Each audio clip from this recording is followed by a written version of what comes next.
So you have a routine pelvic exam. You call in the patient to the exam room. You instruct them, to where to place their belongings, to get on the exam table. And you start asking them questions like, what do they know the reason for the exam? Have they been feeling well? Have they been feeling any sort of pain at all? And she looks at you and says, pain? What's that? I don't know what that is. And it throws you off, and you're like, I'm sorry, you don't know what pain is? And she looks you straight in the eye, serious face, and says, no, I'm too beautiful to know what pain is. You're going to have to explain it to me. And you're like, okay, well, do you know that artist Jenna Rivera? She goes, yes, I'm a huge fan of hers. I love all of her music. I followed all her reality shows. Such a shame what happened to her. And I'm like, okay, well, feeling pain is waking up looking like Jenny Rivera right after the plane crash. And she's like, oh my God, I don't think I've ever been like that. And I'm like, really? Because you're looking like that right now. Anechoic like my soul, an ultrasound podcast. Hello, my name's Efren, and I am your host. How's everybody doing this week? I hope you're all doing well. You're getting to scan, you're learning, you're having a wonderful time in school. I know class can be very hard, and classes for ultrasound can be very difficult. They're not easy at all. This episode, I decided to, change things up a bit and, start off with a joke. And please don't actually say that to patients, Don't tell them they look like Jenny Rivera, like right after the plane accident. The story behind that joke is we just had one patient. She came in for a pelvic, and we were asking her, oh, are you having any sort of pain? And she's like, what's that? I don't know what that is. And we're like, pain, honey, pain, dolor. She goes, oh, yeah, I'm sorry, yeah. And, I decided to make a little elaborate joke. Hopefully it landed. If not, I'm sorry, but, sonography humor. Because sometimes some of the responses you get from patients can be just like, really? Like, why? Why would you say that? So this week, I'm going to talk a little bit about the externship. I'm currently feeling excited. I'm feeling nervous. I'm a little scared as well because I am less than 2 months away from finishing my externship. And it's kind of scary because, after I'm done with school, I need to find a job. I need to study for the AART. That's my first step. And then if I pass the AART, I'm going to do the abdomen for ARDMS. So I have a lot of studying ahead of me. But, if you are going to try to get accredited in other modalities, you're going to have to do a lot of studying. And once I'm done with the associates, I start my bachelor's the next day. But, that's going to be mostly online. And I've been told that compared to the associates, the bachelor's is very laid back, very chill. And the associates is like bam, bam, bam. They just slam you with information. And the bachelor's, a lot of it is review. So it's stuff you already went over. So it's not as bad. Well, at least I hope not, because, oh my gosh, because it's been a long journey. I was supposed to originally graduate or finish my associates back in December, but because of the pandemic, it got pushed back to April. And the cohort that was ahead of me, they were supposed to finish, I think, in September of last year. And now they're finishing up the same day that my cohort is. So they'll be done in April as well. So with me, it hasn't been that bad. it's only like 4 months more. But for them, well, September, November, October, December, January, February, it's like 7 months afterwards. Like, that's a stretch. I have a friend who's in that cohort, and she's just frustrated. Like, she is like really wanting it to be over with because she wasn't expecting to last 7 months longer than it needed to. But it's not the school's fault. It's not anybody's fault. It's because of everything that happened with the stupid COVID. And yeah, I mean, that's where I'm at right now. And I have to say, like, the externship itself has been a lot of fun. It's been like a lot. Like, I've learned so much. I've seen so much. It's like it's a huge difference scanning different people every single time, every single day, compared to just scanning the same people during class. Like, you always scan the one person, or everybody wants to scan the skinny person who is easy to scan, and they get frustrated because everybody wants to scan them and they don't want people scanning them all the time. Um, so yeah, I mean, the first thing you learn is that the protocols are a lot easier during the externship. During class, you get like these overly complicated protocols. Like, you're kind of taking the same pictures, but it's not as, I don't know, as complicated as they, or difficult as they make it to be.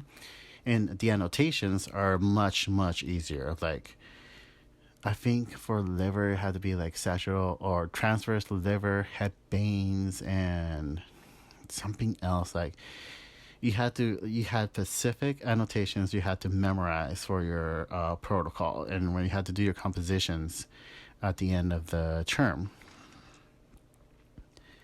But in externship, in clinical, it's like, okay, you just put sag liver and you just take the pictures. And then if you see something, of course, you have to be more specific. You have to do sagittal transverse, put color on it, measure it, that sort of thing. But it's just not so complicated. Or maybe because we just, you scan so much. Like, abdomen is not that complicated at all. So I don't know if it was similar to what we learned in school. I'm going to have to check.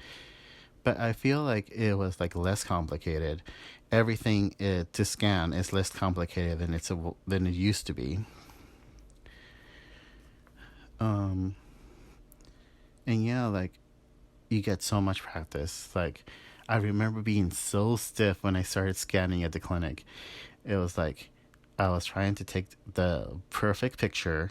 I was like, oh my god, okay, freeze. What do I need to do? I need to annotate. I need to do this, blah, blah, blah. And I'm like, and now it's like easy annotation. I just take picture, like, okay, click, click, click, click, click. All right, I'm done. I wish it were that easy, but it's not. You do have to pay attention, people. Like, when you're like scanning, okay, you're getting sagittal view of the liver, but sweep around up and down to make sure there's no like little setting, or if you see some focal sparing by the gallbladder, just for other examples. And you learn to scan different body types, and you learn that not all body types are easy. The ones you thought were easy are actually not. Like, a skinny person can either be easy or very difficult. And sometimes you get people with like huge rib cages, and you're just like trying to get that right kidney, and you can't because there's no cushion in between below the damn rib cage.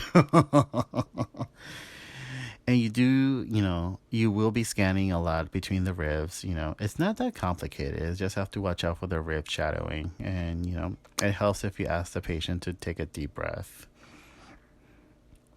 And, like, you'll get some heavy set patients and not so heavy set patients. And then like, maybe the patient is, a little husky, heavy set, and you're like, oh my god, she's going to be a difficult one. and then you start scanning them and they're like super clear. And then you get a person who's kind of like medium size, like not too skinny, but they're not, fat either. Sorry. And they're the most difficult patient to scan because they're gassy, like you can't see anything. They're all just rib cage, and like it's hard to find a nice window to just see the gallbladder. And yeah, I mean, people can be complicated or they can be very easy.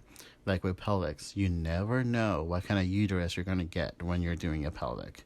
It might be a nice, beautiful uterus, or a uterus filled with fibroids, or it may be, retroflexed. You just never know. And it does get easier, it's just you have to have patience. Don't get frustrated when you're scanning.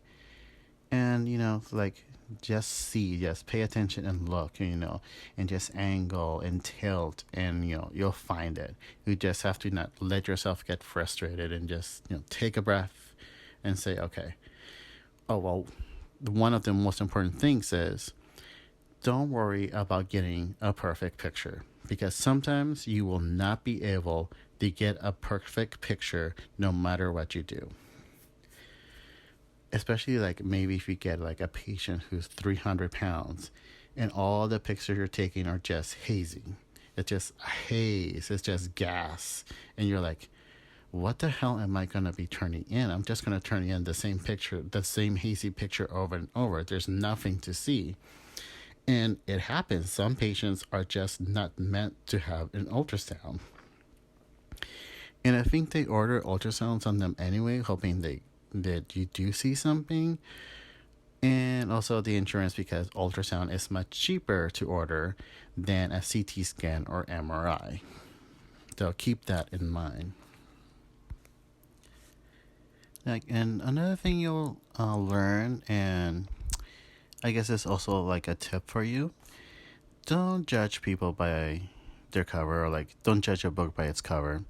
It's like, I know it sounds corny, but it's really true, because like you may get a patient and they're kind of snappy at you, maybe a little rude, but then when you start, talking to them, asking them about, the reasons behind the ultrasound, like they'll tell you that, sometimes we get, patients for a pelvic exam and they're just frustrated because they're having infertility issues.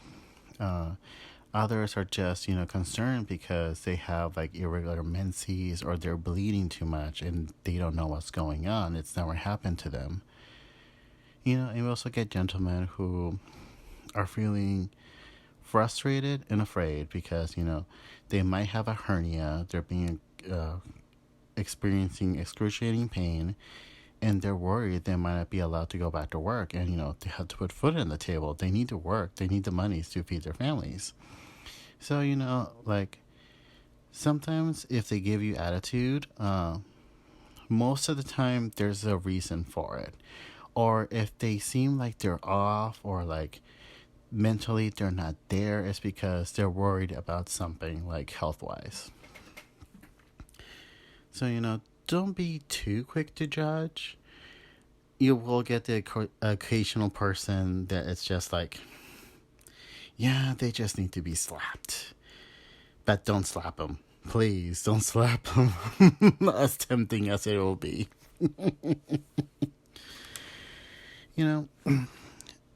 Because, in ultrasound, you are, well, I don't want to say dealing with people, but you are interacting with people. You're interacting with patients. And, there's different personalities. They might be feeling a sort of ways. You also have to learn to be very patient. You will get a lot of patients who are elderly, senior citizens, and they don't move as fast as you do, and they need help getting onto the exam table, getting down from the exam table, and they might not be feeling well. A lot of them can't take a deep breath because they're having issues respiratory wise, or maybe they're they're at such advanced age, like they can't really do it anymore. Uh, and that goes for like young people too. There are people who cannot take a deep breath for their life, and it doesn't matter what age you are. That will happen no matter what. You'll encounter a few of those, but be patient with the elderly. You know, sometimes they'll come in, with their with one of their sons or daughters, or sometimes even granddaughter. Um, and sometimes they might seem a little confused or they're hard of hearing. So, you have to be very patient. And, I know you have to scan and you have people, waiting in line, but you just have to, give the best customer service you can. And, be just polite, just be nice. Sometimes just being polite and giving them a smile will make their day, and it'll make your day as well. Another tip I have for you is that you'll get people who don't know how to take instruction, or don't understand what you're telling them. Like, oh, please lay down on the exam table. Oh, on my back? Yeah. And then they lay down on their stomach. Or you ask them to turn on their side and they're turning or flopping around every which way. And you're like, okay, stop. And you have to physically guide them to turn on their side. Oh my God, you'd be surprised how people don't understand. Okay, lay on your back. No, your back. That's your stomach. No, your back. That's your side. No, on your back. Seriously, you don't know what that is? Oh, yeah. Your patience will wear thin sometimes. I am warning you right now. I am not kidding. Sometimes, you just need a moment.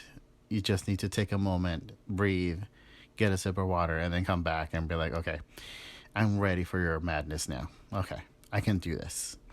Bring them on. Some of the main concerns I had going in was, okay, am I going to be able to do the protocol right? Am I going to get all the pictures that I need to get? And time, I'm like, how can I get faster? Am I going to be too slow forever? And I've learned that the more you scan, the more you volunteer to scan, the more patients you scan, it just becomes second nature. Like, which pictures to take. You might forget one or two, but that happens to everybody. But I mean, you'll just know it by heart, and it's not something you have to memorize anymore because you're doing it so much. It becomes muscle memory at one point.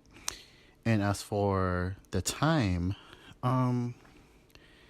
really, it just scan a lot, and you'll get faster as you go. Like, at first, I took a long time just to do an abdomen exam. But now, like abdomens, I've gotten faster at them. I wouldn't say as I'm fast as my senior tech, but he's even said that, oh yeah, you're getting faster at it. And like he already knows like how long it takes me for to do an ultrasound. And it's encouraging to know it's like, oh yeah, like I remember there was one kid who was like 300 pounds, or close to 300 pounds actually. And he wasn't as gassy, so I was able to grab a lot of pictures. And he said like, oh wow, like you got all the pictures you needed, and you didn't take longer than usual. You took the same amount of time it takes you to do a regular ultrasound exam. And I'm like, wait, really? Oh, awesome. Like, I was happy about to hear that. So yeah, like if you're afraid that you're too slow, it really comes down to scanning. Scan as many times as you need, or as many times as you can. If they ask you, oh, do you want to scan this patient? Say yes. Do you want to scan that patient? Say yes. Never say no. Whenever you get the chance to scan, jump for it, okay? Because the more you scan, the more practice you have, the easier it gets, and the faster that you will get as well. And hopefully you get a site where they're not afraid of letting you scan. They encourage it. I was lucky because at my site, the senior tech was like, all right, they're going to scan and you're going to start today on your first day. And I'm like, what? My hand was literally shaking the first time I scanned the patient, but I loved it. And I have no regrets. I've never looked back since. And I am so glad that he just threw me in there and made me start scanning. I was like, oh my God. Other people have not been that lucky, unfortunately. Some of my classmates have told me that they get little to no scan time. And it's frustrating because, especially now we're almost, at the end of the externship and they feel that they haven't scanned enough. And, a lot of them are in those RadNet clinics. And RadNet is like, they make it sound, it's kind of like a conveyor belt. It's like scan, scan, scan, scan, and scan now and scan quickly. And a lot of the techs that work there, don't want to let the students scan because they'll take too long, or they're afraid they'll take too long or not do it right. But if you don't let them, get in there and scan and get the practice, they're not going to learn or be faster, and it's really frustrating. And I've been hearing that the main reason too that a lot of students aren't allowed to scan is because of the pandemic, because of the COVID restrictions. I don't know how true that is now, because I feel like a lot of the restrictions are being lifted, even in the hospital. It's not as bad or as serious as it used to be, even in the hospital that I work at. Like, I feel like the restrictions have gone down. Like, we still take precautions, obviously, but it's not as, you don't feel the pressure as much, I guess. So I don't know if maybe the outpatient clinics are still feeling pressure over it or just want to be overly cautious. Or maybe those techs just don't want to deal with the students, which wouldn't be surprising because I heard that a lot of techs tend to be mean to the students. And I'm like, why? You were a student too. It's like, okay, was your tech rude to you? Like, doesn't mean you have to be rude to your students, You were in the same shoes at one point. Like, help each other out. There's no reason to be this kind of petty. So if you're already a seasoned tech or you're a tech, working at one of these clinics and you get a student, be kind to them. Let them scan, give them a chance. They might surprise you. And you might get a new coworker out of it. And a lot of you are probably like, no, I don't want that. But if you're a student and your clinic site is not letting you scan, you're going to have to push yourself into it, throw yourself into it, kind of insist, okay, let me at least back scan, okay, you're done with the exam. Can I practice a little bit? Can I take a few pictures? Or do you want to stand next to me and tell me which pictures to take? At least, try to get in there because scanning is really important. And the more you scan, the more you will learn and the faster you'll be at doing your comps and the more confident you'll be as well. Because if you scan different people and you scan every single day, you are going to get valuable experience out of it, okay? So get yourself in there one way or another, or maybe talk to your school and either ask them for advice or maybe ask them if they can move you to a different site. And moving you to a different site might not be as easy because of the COVID restrictions, but hopefully they have plenty of sites to move you to. And hopefully, they can help you out, So, in summary, practice a lot of patience. You're going to meet a lot of different personalities. You're going to be scanning all kinds of different body types. You never know what you're going to get when you're scanning someone. Don't freak out. Be patient. Take a deep breath and, relax And remember, you're not always going to get the perfect picture. And your externship is going to be, I hope it's the best experience of your life, that you're going to enjoy it. It's going to open your eyes to what your future is going to look like. And hopefully, you know, it makes you realize that you made a good choice in choosing ultrasound. And with that, I'm going to end this episode. And as always, may your soul have well-defined walls, posterior enhancement, and no internal echoes. May it be anechoic like my soul. Goodbye, everyone, and I'll see you next time.